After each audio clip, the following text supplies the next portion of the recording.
दोस्तों 7 सितंबर 2025 पितृपक्षीय भादो पूर्णिमा के दिन लगने जा रहा है साल का दूसरा और सबसे बड़ा चंद्र ग्रहण। और यह कोई साधारण चंद्र ग्रहण नहीं होगा।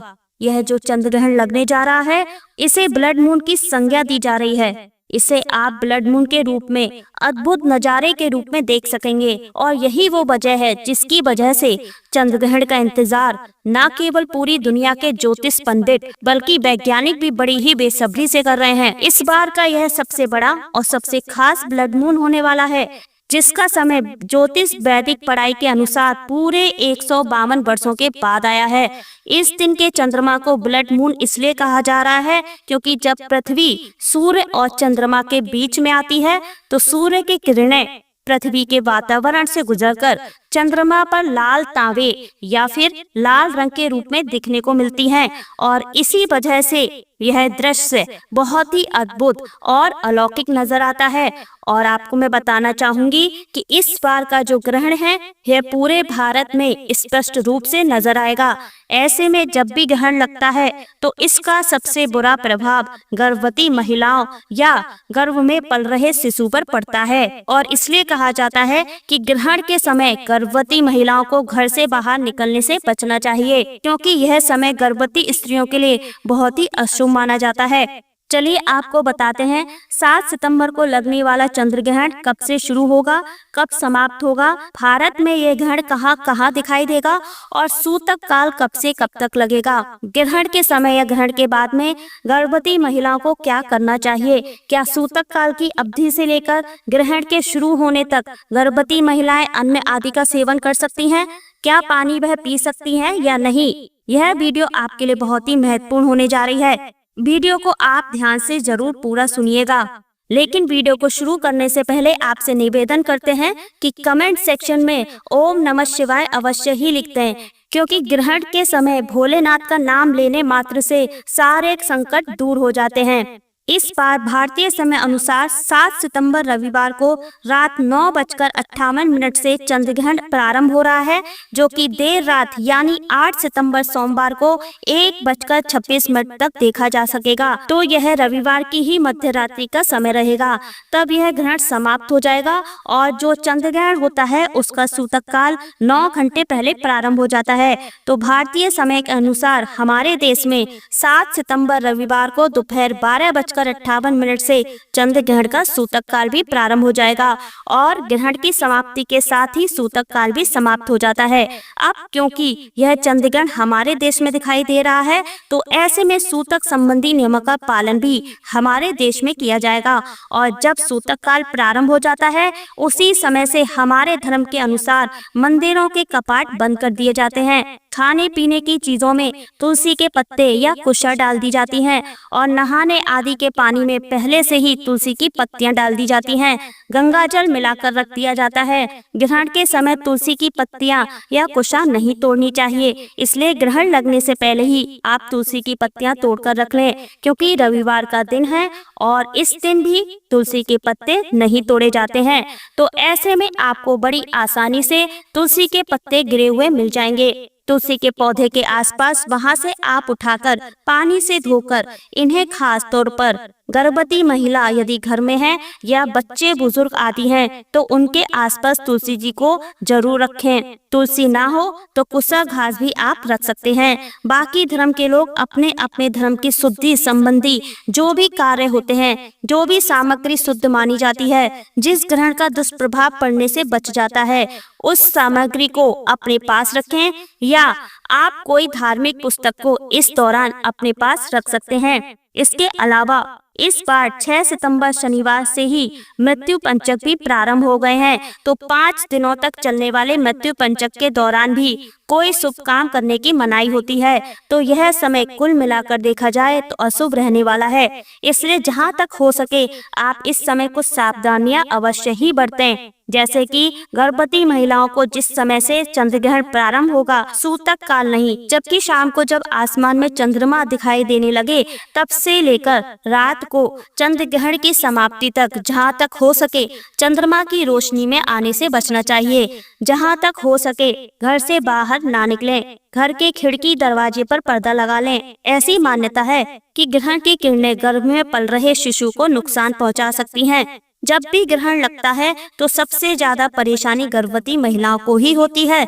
तो आपको विचलित नहीं होना है, तनाव में नहीं आना है, क्योंकि यह एक वैज्ञानिक घटना है। यह घटित होती रहती है। बस आपको अपने मन को शांत रखना है ताकि ना तो आपका ब्लड प्रेशर हाई हो और ना ही किसी प्रकार का कोई भी आपको मानसिक तनाव हो। और आप शांत मन से जिस भी देवी देवता को या जिस भी धर्म को आप मानते हैं उसके अनुसार आप अपने मन में जो भी इष्ट देवी देवता हैं उनका ध्यान करें। कोई धार्मिक पुस्तक या फिर आप इस समय पाठ कर सकते हैं, पढ़ सकते हैं। हो सके तो मोबाइल आदि से भी इस समय दूरी बनाकर रखनी चाहिए, क्योंकि जो ग्रहण होता है उस समय बहुत सारी किरणें हमारे जितने भी इलेक्ट्रॉनिक उपकरण होते हैं उनके जरिए भी हम तक पहुंचते हैं। और अगर किसी कारण से आपको ग्रहण के दौरान घर से बाहर निकलना भी पड़े तो अपने शरीर को, आंखों को पूरी तरह से अच्छे से कवर करके घर से बाहर निकलें और आंखों पर चश्मा लगाकर जाएं, ताकि ग्रहण की जो किरणें हैं वह डायरेक्ट आपकी शरीर पर ना पड़े। और चंद्रमा को आपको डायरेक्ट आंखों से भूलकर भी नहीं देखना है। ग्रहण के समय गर्भवती महिलाओं को अपने इष्ट देवी देवता का ध्यान ज्यादा से ज्यादा करना चाहिए। और सबसे अच्छा होता है इस समय मंत्र जाप करना। मंत्र जाप करने के अलावा आप ग्रहण शुरू होने से पहले गंगाजल मिले पानी से स्नान जरूर कर लें। और ग्रहण की समाप्ति के बाद, क्योंकि देर रात में ग्रहण समाप्त होगा, रात में स्नान करना आपके लिए पॉसिबल नहीं होगा, तो अगले दिन सुबह जितनी जल्दी हो सके उठकर गंगाजल मिले पानी से स्नान करें। और उसके बाद जो भी शुद्धि आदि वाले कार्य होते हैं, पूजा पाठ, मंदिर में प्रतिमाओं को स्नान कराना, उनके वस्त्र आदि बदलना, जो काम आप कर सकते हो वह काम आपको करना है। और अपने हाथ से कुछ न कुछ दान की सामग्री भी आपको इस दिन अवश्य ही देनी चाहिए। कहा जाता है कि ग्रहण के समय कुरुक्षेत्र में स्नान करने से या ग्रहण के समय दान करने से जो फल मिलता है उसकी तुलना अन्य किसी दान से नहीं की जा सकती। तो वैसे तो सूतक काल से ही नियमों का पालन प्रारंभ हो जाता है, लेकिन बहुत सारी ऐसी माताएं बहनें होंगी, ऐसी महिलाएं होंगी जो इस समय घर से बाहर हो, अकेली हो, जिनकी मदद करने वाला घर परिवार में कोई ना हो। और अगर कोई महिला प्रेग्नेंट है, कैंची, चाकू, छुरी आदि का प्रयोग करने से आपको बचना चाहिए, क्योंकि सूतक काल की अवधि बहुत लंबी होती है। कोशिश करें सूतक काल में यह सब चीजें आप यूज ना करें। बहुत जरूरी हो तो आप किसी और की मदद ले सकती हैं, लेकिन कैंची, सुई और चाकू का इस्तेमाल आपको भूलकर भी नहीं करना है। इसके अलावा जब ग्रहण प्रारंभ होने वाला होता है तो उससे 2 से 3 घंटे पहले ही आपको इन चीजों का यूज करना बंद कर देना है। ग्रहण की समाप्ति तक आपको इसका यूज नहीं करना है।